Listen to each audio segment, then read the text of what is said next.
ओम तव कथामृतं तप्तजीवनं कविभिरीडितं कल्मषापहं श्रवणमंगलं श्रीमदाततं भुवि गृह्णन्ति ये भूरिदा जनाः।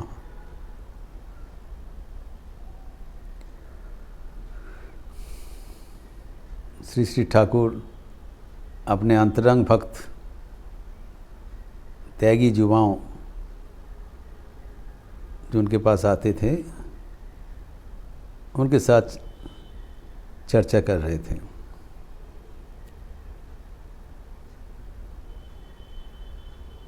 पूर्ण द्विज प्रमुख द्विज के बारे में बातचीत चल रहा था। 15-16 साल का लड़का है, लेकिन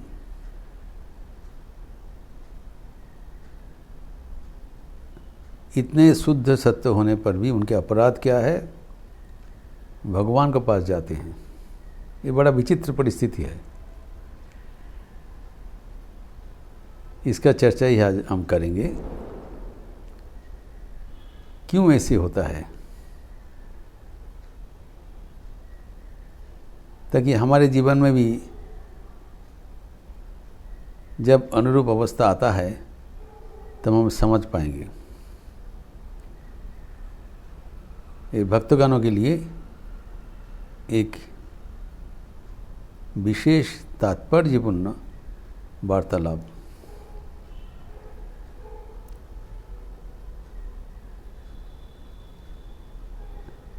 द्विज को ठाकुर के पास जाने के लिए इन लोग आपत्ति करते हैं। उनके पिता, विमाता, भाई लोग ठाकुर जानते थे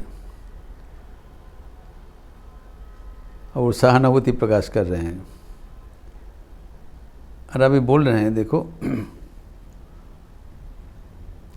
जिसका ज्ञान हो जाता है और उसका निंदा का कोई प्रभाव नहीं होता है।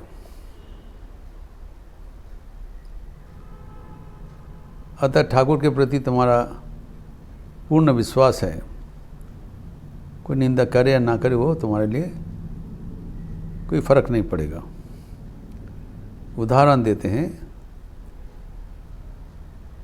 लोहार के न्याय के जैसा।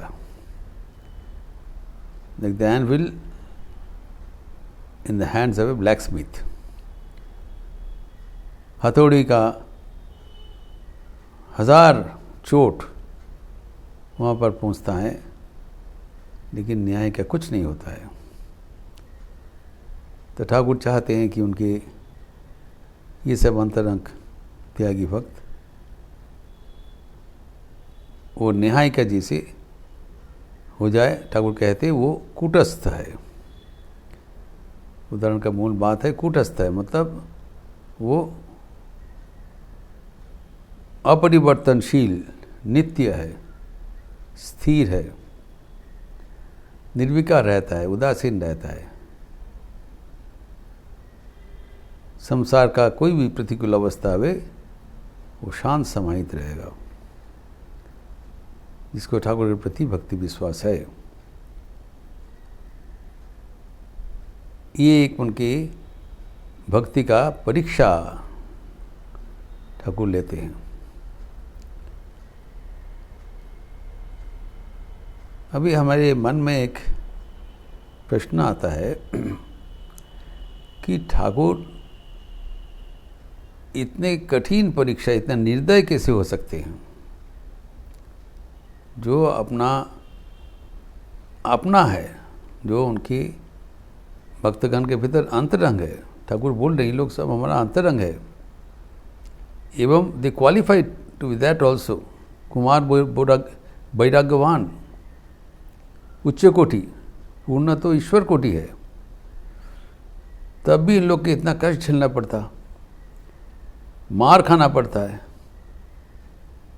तो ठाकुर जी इसको इच्छा मात्र से, इसको उनका मन भगवतमुखी कर सकते थे, इच्छा मात्र से। वो नहीं किया और फिर उनको सहानुभूति प्रदर्शन कर रहे हैं। इसे समझना थोड़ा कठिन हो जाता है। How God can be so cruel to his own near and dear ones. और इसका उदाहरण असंख्य है। जो भक्तराज प्रहलाद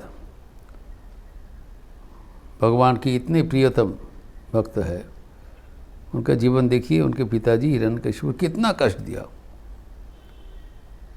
आग में फेंक दिया, फिर पानी में डुबा दिया, फिर पहाड़ का चूड़ा से फेंकवा दिया, गिरवा दिया। तो ये सब उनको झेलना पड़ा। अब इधर भी हम देखते हैं द्विजों को भी कितना अत्याचार करते हैं। तो कैन डी डिज़ाइन एवरी कोई software method to test his devotees, ये प्रश्न है। इतना आओ बड़ा निष्ठुर लगता है भगवान को। तो ये बात ठाकुर यहाँ पर व्याख्यान नहीं किया।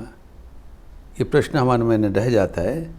ये प्रश्न का समाधान हम एक रविंद्रनाथ का संगीत में प्राप्त करते हैं। रविंद्र संगीत में अनुभूतिवान व्यक्ति हैं रविंद्रनाथ। उस संगीत में कहते हैं बांग्ला में, এই করেছো ভালো निठुर है এই করেছো ভালো। हे निष्ठुर, भगवान को निष्ठुर कहते हैं, क्रूएल, दयाहीन। क्योंकि जिसके ऊपर ना चोट आ रहा है, बारंबार चोट उसको खाना पड़ रहा है प्रकृति के विधान से, वो व्यक्ति हताश हो जाते हैं, हरि से अभिमान करते हैं, प्रभु आप बड़ा निष्ठुर हो और अच्छा ही किए हो। फिर वो व्यक्ति का आत्मसमीक्षा आते हैं। भगवान जो कहते हैं, भगवान जो करते हैं सबको कल्याण के लिए करते हैं, हमारे मंगल के लिए करते हैं। तो मंगल क्या हो रहा है, वो इस संगीत के माध्यम में प्रकाशित है। এই করেছো ভালো নিঠুরে এই করেছো ভালো, এমনি করে হৃদয়ে মোর तीव्र दहन जालो। इसी करके हमारे दिल में आप एक दावानल के जैसे आग जला दो।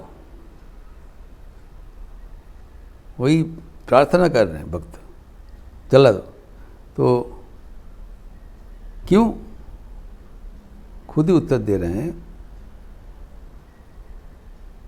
आमार ए धूप ना पोड़ाले गंध किछुई नहीं ढाले। आमार ए दीप ना जलाले देय ना किछुई आलो। हमारा पास जो संपदा है वो बेकार है, निरर्थक है, जब तक उसको कंडीशन नहीं किया जाए। जैसे एक अगरबत्ती, उसको नहीं जलाने से उसका सुवास उसके भीतर ही रह जाता है। जब अगरबत्ती का हम जला लेते हैं तब अगरबत्ती का जो एसेंस है, सुगंध से और फैल जाते हैं, तब हमको पता चलता है। तो ये उस सुगंध पाने के लिए अगरबत्ती को जलाना पड़ेगा। सिमिलरली आमार ए दीप ना पोड़ाले देना किसी आलो। दिया का जो रोशनी वो जलाने पर भी होगा, ये याद रखना चाहिए। तो इसको आगे बताते हैं, যখন থাকে অচেতনে এ চিত্ত আমার,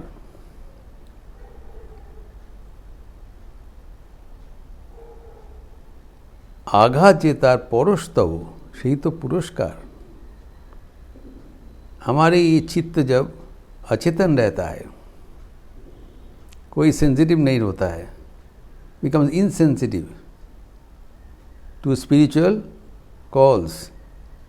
कभी कभी हम इंडिफरेंट हो जाते हैं, आध्यात्मिक चेतना नहीं आते हैं, शुभती हमार चेतना न माने। तो कभी कभी जब हम इंडिफरेंट हो जाते हैं तब क्या है, तब आपका जो ब्लोज, आपका जो आघात, ये तो आपका सान्निध्य का परिचायक है, पुरस्कार है। By this blows you are indeed helping me, you are ever awake. तो ये जब हमारे अचेतनता को सचेतन करने के लिए आप कृपा करके आघात प्रदान करते हो, ये मेरा पुरस्कार जैसा है। देखिए कितना बड़ा बताया।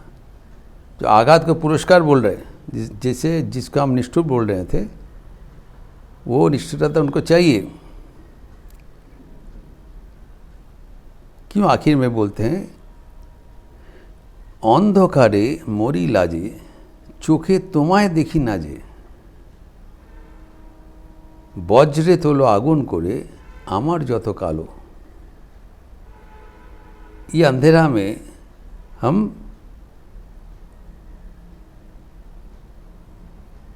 तो ये हमारे जो शर्म है,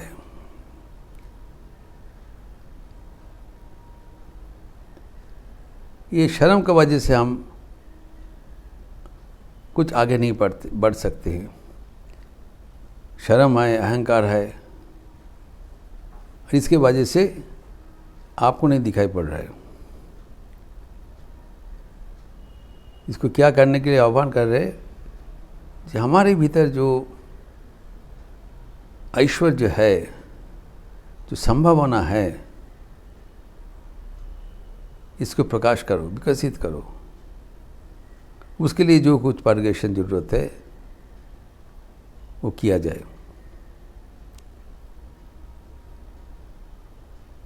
जैसे हमारे जितने कालापन है उसको रोशनी में परिवर्तन करो। कैला को तो जलाने से ही कैला का वो आग में बन जाता है। कैला को मैला छूटे जब आग करे प्रवेश।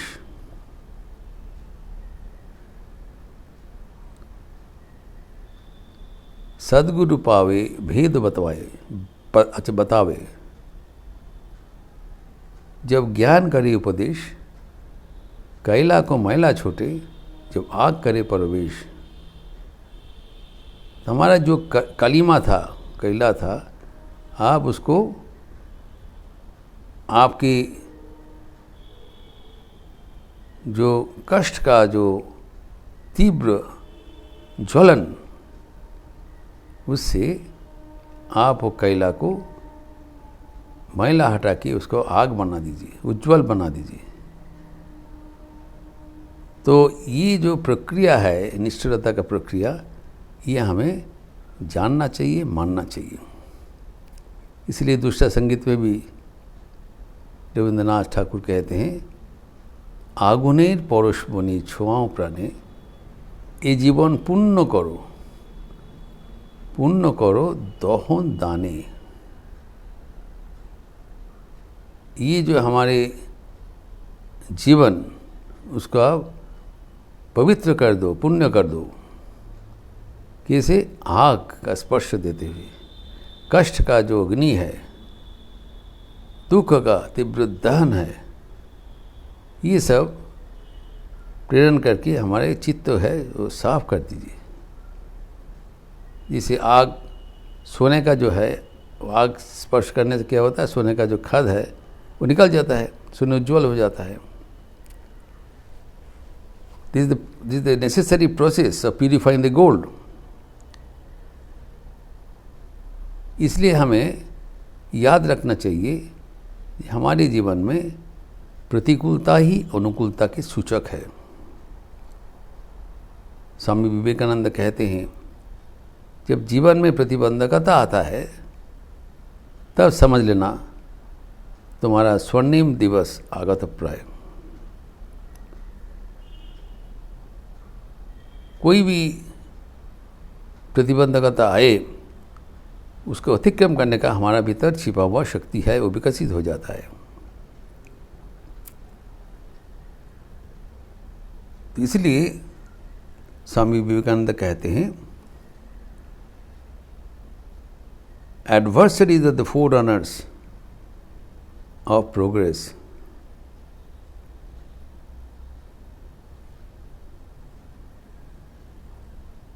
A lion gives the mightiest roar when caught in a trap. A snake raises its hood when smitten at the back. And the Atman manifests in his greatest glory when subjected to various constraints. जब प्रतिबंधकता आता है, बाधा आता है, कोई भी पानी का स्रोत, करंट, अगर बाधा डाल दिया जाए, उसको रोक दिया जाए, क्या होगा? उसका शक्ति बढ़ते जाएगा और अल्टीमेटली वो कोई भी चीज़ को वो ध्वंस कर दे के चले जा सकते हैं, इतना ताकत हो जाता है। अर्थात हमारे भीतर जो छिपा हुआ ऊर्जा है, शक्ति है, व्यक्तित्व है, उसको प्रकाश करने के लिए अगर जीवन में कोई प्रतिकूलता आवे, उससे नाराज़ नहीं होना चाहिए, घबराना नहीं चाहिए। यही ठाकुर का निर्देश है, क्योंकि इनके जीवन में और थोड़ा देर भी कष्ट करना पड़ा था, लेकिन बाद में सब ठीक हो गया। इसमें जो मैसेज जो ठाकुर दे रहे हैं वह है भगवान का चरणों में निरंतर हमें निर्भरशील होना चाहिए।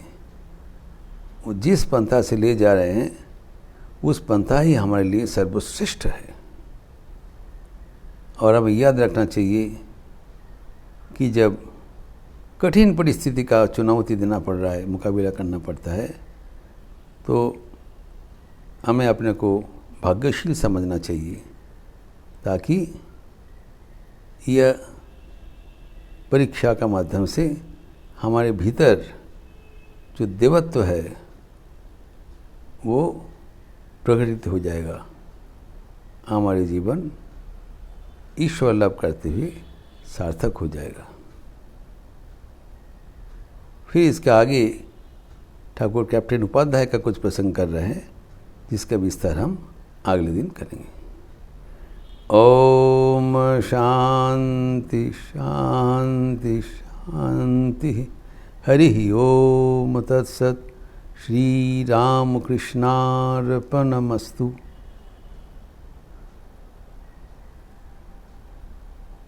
आप लोग सब अच्छे रहिए, स्वस्थ रहिए, आनंद में रहिए। नमस्कार।